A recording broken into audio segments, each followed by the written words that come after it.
प्यारे बच्चों, आप सबको ढेर सारा स्नेह। और जैसा मैंने शुरू में कहा, आप स्वस्थ रहें, मस्त रहें, व्यस्त रहें, अपना काम करते रहें, मुस्कुराते रहें और इसी तरह से मस्त होकर के गणित पढ़ते रहें। तो पिछला वीडियो मेरा था एक चर वाले रैखिक समीकरण। इस अध्याय की हमने शुरुआत करी थी। उसमें प्रश्नावली 2.1 के कुछ प्रश्न आपको समझाए थे। आपको मैंने समीकरण के बारे में समझाया है। पूरा विश्वास है कि आपको बात समझ में आई होगी। लेकिन प्रश्नावली 2.2 आपका अध्याय वही है, एक चर वाले रैखिक समीकरण। तो उससे संबंधित हमको सवाल हल करने हैं। तो प्रश्नावली 2.2 में आपने देखा होगा कि उसमें अब भिन्न का काम है। तो थोड़ा सा इस प्रश्नावली के प्रश्न हल करने के पहले मैं थोड़ा सा आपको ताजा करवाना चाहता हूं। क्या भिन्न किस प्रकार से जोड़ी और घटाई जाती है। तो कोई भी उदाहरण से आपको मैं समझाना चाहूंगा, थोड़ा आपका वो आपके स्मरण में आ जाए। आप भिन्न, यद्यपि आप भिन्न का जोड़ना घटाना आपको आता होगा, तो एक उदाहरण से समझिएगा। उसमें लघुत्तम समापवर्तक का भी योग रहता है, उसकी भी सहायता लेनी पड़ती है। तो एक उदाहरण से आइए समझते हैं। जैसे 2/3 धन 3/2 ऋण 5/3 ऋण 4/2। अब ये भिन्न दी गई है, इसको हमको जोड़ना घटाना इसमें दोनों काम आएगा। तो धन और ऋण एक साथ हम किस प्रकार से करते हैं, इस पर थोड़ा विचार करेंगे। बिल्कुल साधारण सी चीज है, लेकिन अगर आपसे भिन्न का जोड़ना घटाना नहीं आता है तो फिर ये प्रश्नावली 2.2 के सवाल करने में आपको दिक्कत आएगी। तो इस भिन्न को हम किस प्रकार से हल करते हैं, थोड़ा सा इसके बारे में देखेंगे। तो इसका पहला जो हम शुरुआत करते हैं इसको हल करने के, तो सबसे पहले ये अंश है, ये हर है। तो हर जितने भी हैं अर्थात नीचे वाले सभी का हम क्या निकाल लेते हैं, लघुत्तम समापवर्तक निकाल लेते हैं। तो लघुत्तम समापवर्तक आप जानते होंगे, उसकी एक भाग विधि होती है। तो आइए थोड़ा सा उसको देखते हैं। तो यहाँ लघुत्तम समापवर्तक सभी हर का 3 ऐसे कामा कर लेंगे, 2 फिर 3 और फिर 2। तो इसको हम सबसे पहले 2 से हम डिवाइड करते हैं, 2 से भाग देते हैं। तो 2, ये 3 नहीं हो रहा है, 3 हम उतार लेंगे, 2 एकम 2, फिर 3 उतार लेंगे, फिर 2 एकम 2। और इसके बाद फिर आप देख रहे हैं यहाँ 3 है, तो ये 3 से कटेगा। तो 3 एकम 3, ये 1 उतर आया, 3 एकम 3, ये 1 उतर आया। कुल मिला के 3 का जो भाग विधि से लघुत्तम समापवर्तक आया, वो लघुत्तम समापवर्तक आपका क्या आया, 2 गुणे 3 अर्थात 6। ठीक है। तो इसका जो भी लघुत्तम समापवर्तक आया उसको हम ऐसे नीचे लिख लेते हैं, ये 6। अब ध्यान देंगे, बहुत इंपॉर्टेंट चीज है। आगे जब भी आप गणित हल करेंगे उसके लिए भिन्न का जोड़ना घटाना आपको आना ही चाहिए। बच्चे मात्र, अब जिन बच्चों से आता है ठीक है, उनके लिए वो कह सकते हैं सर क्या बड़ा सरल चीज आप बता रहे हैं।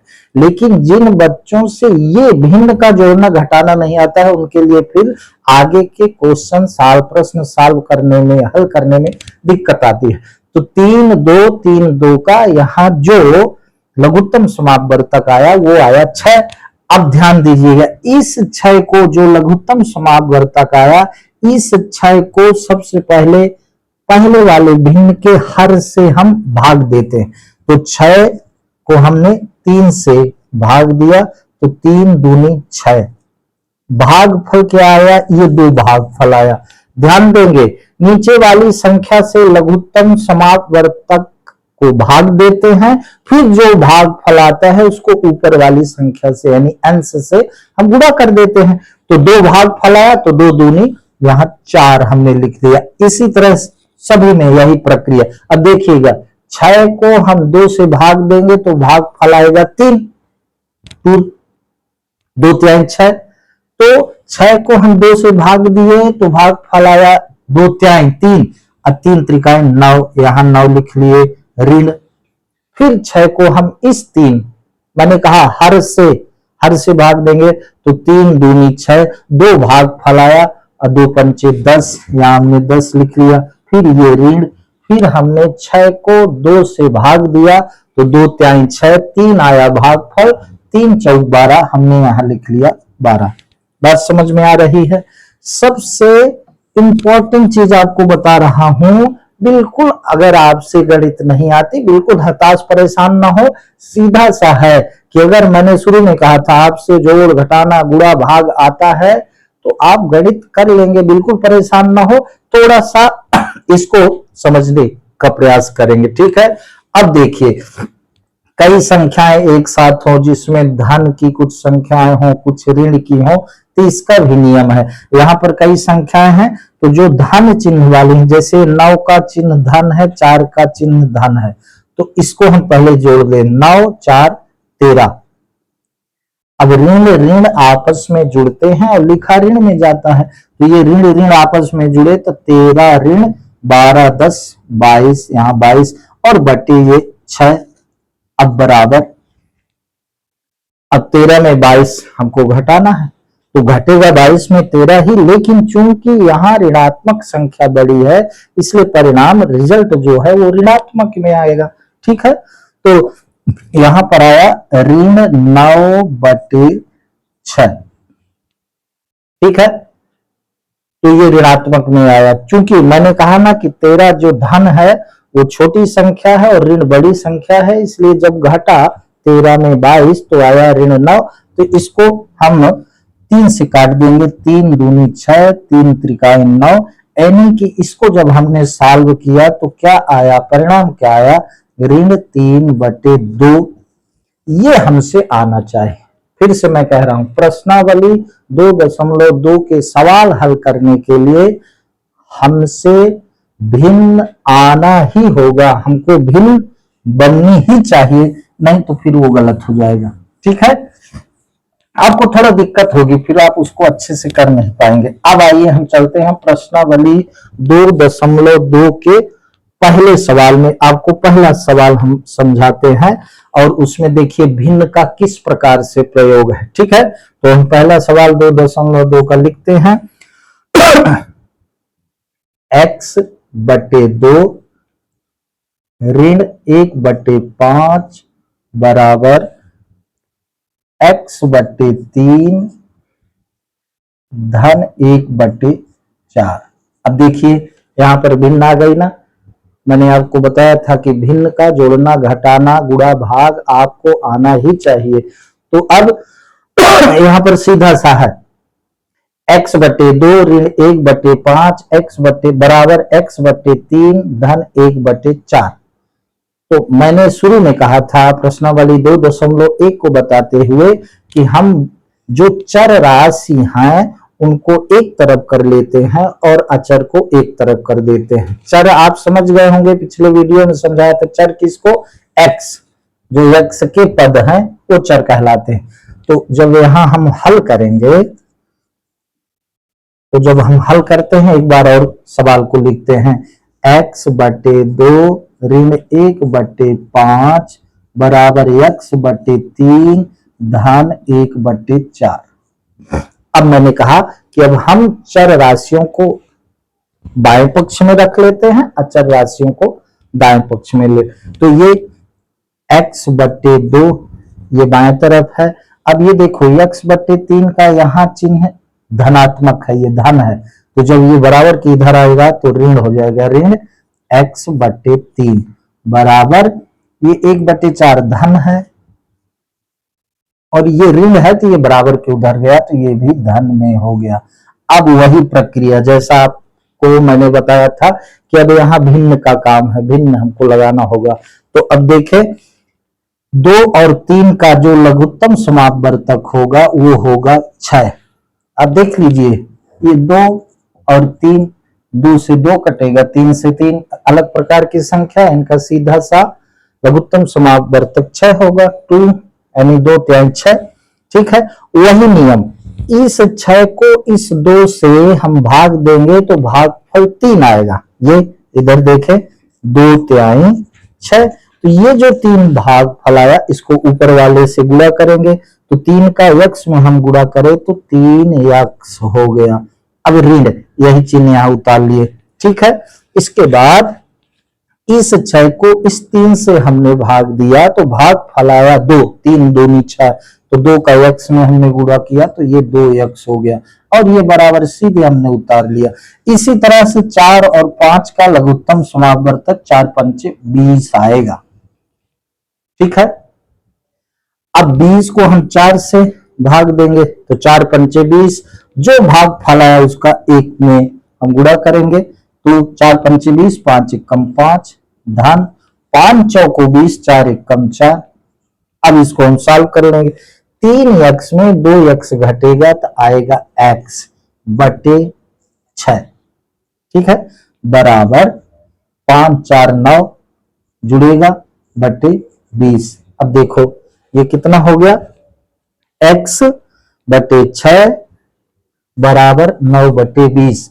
अब इसको हम थोड़ा इधर समझा देते हैं, ठीक, तो यहां लिख लेते हैं क्या, x बटे 6 बराबर 5 4 9, 9 बटे 20। अब इसका हम सीधा तिर्यक गुणा कर दें, तो 20 का x में हम गुणा करें तो 20x हो गया, बराबर 9 छक्का 6 9 54, तो अब x बराबर 54 बटे 20।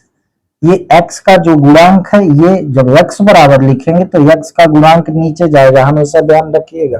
अब इसको हम 2 से काटे तो 2 दूनी 4, 2 सत्ते 14, 2 दाहम 20, ठीक है।